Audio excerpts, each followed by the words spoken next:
It's none of my business, I know, but I couldn't help but notice. Looks like psychosis. Life on relationship low. What's going on over there? It's none of my business, I know, but I couldn't help but notice. Looks like psychosis. We live on relationship road.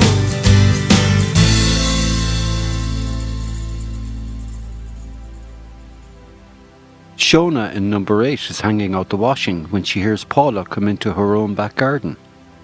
She knows that it's her because Paula usually has a little radio playing quietly. Shona stands on her tiptoes and calls out hello to Paula, who looks up and smiles before going over to the fence. They exchange a few words about the lovely weather and the girls, and then Paula finds herself saying, "I'm so sorry about the state of our garden. Yours always looks neat and tidy." She feels rather uncomfortable and embarrassed about the state of her own garden, which hasn't been mown this year and is getting overgrown and untidy. Her mother would be shocked to see it now. She used to love the garden. Tears spring up in Paula's eyes and she turns away, fearful that Shona will see. "Don't worry about it," says Shona graciously, not wanting to upset Paula. "Gardening isn't for everyone, but both Jerry and I really enjoy it.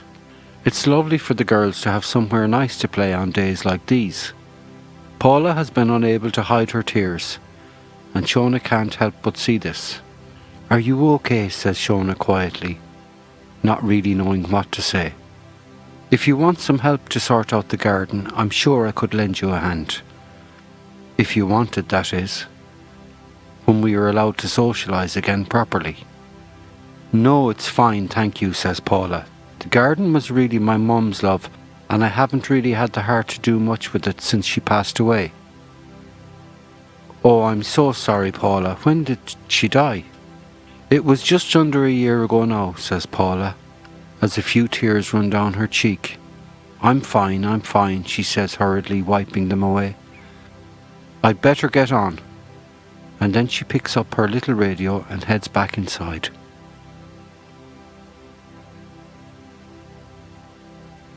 Brendan in number 19, a ground floor flat in the second block, is trying once again to make contact with his ex-wife Laura. As far as Brendan can recall, Laura started being difficult from the moment they married. She had been sweetness and light up until then, and within a few weeks of their wedding day she had changed. However, it's only with the benefit of hindsight that he sees this now, or else he would have got out a lot sooner. Now they have been separated for almost 2 years. She has main custody of their 2 children, Rory, who is 12, and Julia, who is 8. Until this pandemic, Brendan saw his children after school every Wednesday when they would come to him for a meal, and then almost every Saturday or Sunday, depending on what suited Laura. He would have liked them to stop over, but with his maintenance costs he could barely afford this little one-bedroom flat, let alone anything bigger, and so there's no place for both of them to stay. The best he could cope for was a camping holiday each summer. But now that Julia was a bit older, she was complaining about going into a tent and said she wanted to be in a caravan instead. He suspected that Laura had put those thoughts into her head, but he would do his best to find the money to make it possible. It has now been 7 weeks since he has seen his children, even though legally he has a right to see them. He has spoken to the children on the phone or over Skype, but once Rory has spent a couple of minutes talking to his dad, he is more interested in getting back to some kind of online game with his schoolmates, and Julia gets bored within 5 minutes. What is there to say to children? Right now, every day is the same as the last, and every week the same as the one before. For Brendan, it feels a little bit like when you visit someone in hospital. After the first few minutes, they don't have much to say because nothing much is happening for them. However, a lot is happening for Brendan, but he can't tell his children about it. He can feel himself sinking. He was badly depressed once before, not long after he and Laura split up. and he can feel himself sliding down towards that dark place once again. He is missing his children in a way that cuts into his heart, and he doesn't seem able to do anything about it. His lawyer says that he still has a right to see them, but Laura says that it is putting them at unnecessary risk. The family courts, however, will not sit again until the pandemic is under control. Brendan doesn't know which way to turn. He is a plumber, but due to the lockdown he hasn't been able to work for many weeks now. Living alone like he does is not helping his mental state at all. He tries to ring Laura again, but she won't answer the phone to him. Brendan is worried as much for himself as he is for his children living with what he describes as his poisonous ex-wife. He makes contact with a local online counsellor that he saw a few years ago during the breakup. His counsellor, Eddie, is available via Zoom, and so Brendan is relieved to finally get an online appointment with him. "Hi Brendan," says Eddie, "how are you faring at the moment?" Brendan tries to keep it together, but the emotions within him are so strong that he blurts out, "I'm not good, Eddie. I'm not sleeping very well, and I haven't seen my kids in over 7 weeks. I'm not doing very well at all.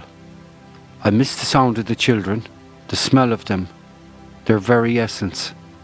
I don't feel complete when they're not here." He sounds completely desolate, and finally he says, "I bought a little gift for each of them, and the bag is sitting on the floor in my bedroom. Every time I see it, I'm reminded that I haven't seen them for such a long time." "So you haven't been able to see your children for 7 weeks, is that right?" asks Eddie, checking that he has understood properly. Brendan nods and a single tear slides down his cheek. "Okay," says Eddie in a calm and gentle way. "It's clear that this is causing you a great deal of pain and distress, Brendan. Do you feel able to tell me how this has come to be?" Brendan nods and relays the whole sad story to Eddie. Once Brendan has told his full story and Eddie has discussed with him what he can do and cannot do about the situation, Eddie explains that even though he doesn't have the power right now to change the situation, with some help, Brendan can change the way he interprets it and reacts to it. Brendan looks sceptical, but he's prepared to try anything to feel better. Eddie asks him, "Can you remember how you felt the last time you did something nice with the children?" Brendan says that he can, so Eddie makes a suggestion. "Brendan, will you close your eyes for a minute and try to fully engage in that happy feeling? Keep your eyes closed and I will tell you when a minute has passed." Brendan closes his eyes and after a short amount of time he begins to cry and then he sobs, but it is a release that he needs. He has been weighed down with such strong emotions such as anger, fear, resentment and pure loss, and until now he has been only vaguely aware of this confusing burden. Eddie allows Brendan the space to cry before gently asking him another question. "How do you want to feel, Brendan?" This seems rather odd to Brendan, who has never even thought about how he might like to feel. He only knows that he wants to see his children, and he wants to return to work. He has never considered how he might like to feel. He stops and thinks for a while. "Well, I suppose I want to feel happy," he finally manages. "Happiness is transient, it cannot last," says Eddie. "But contentment is something that you can strive for and achieve. How does contentment sound to you?" Brendan experiences a small flutter of hope inside his stomach. Might this really be possible despite his current circumstances? Eddie and Brendan continue their conversation and plan some follow-up sessions over the next few weeks. Brendan doesn't feel better yet, but he doesn't feel quite so desperate or so alone right now. Eddie has given him some things to do before their next session, and he is hopeful that his life can get back on track again. "I'm glad I made an appointment to talk with Eddie," he thinks to himself. "I wish I had done it a few weeks ago instead of letting myself get into this dark place. Oh well, onwards and upwards." If you have something you would like to share or a concern you would like addressed, Please send it in and we will try and incorporate it into the future storylines. Tune in again for the next episode of Relationship Road.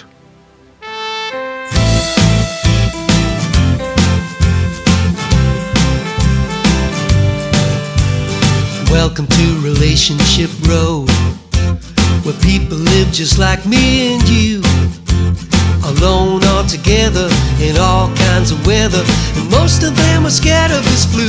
What's going on over there? It's none of my business, I know, but I couldn't help but notice it looks like psychosis. The pressure's starting to show. What kind of neighbor am I? Am I doing my bit for the road? My parents are elderly, my children disorderly, the whole world is suddenly slow. What's going on over there? It's none of my business, I know, but I couldn't help but notice it looks like psychosis. The pressure's starting to show. And if you need me, let me know, and I will be the first to show.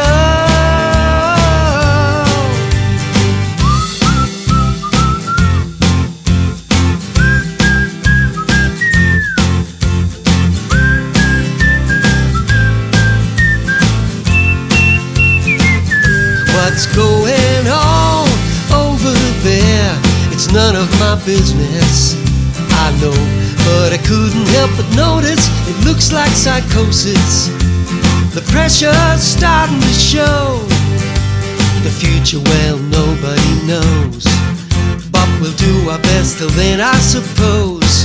I've got my friends and my family, no place that I'd rather be. I'm learning to go with the flow. What's going on over there?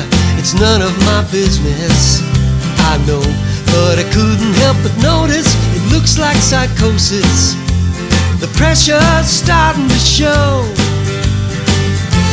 And if you need me, let me know, and I will be the first to show. What's going on over there? It's none of my business, I know, but I couldn't help but notice it looks like psychosis. Life on Relationship Road. What's going on over there? It's none of my business, I know, but I couldn't help but notice looks like psychosis.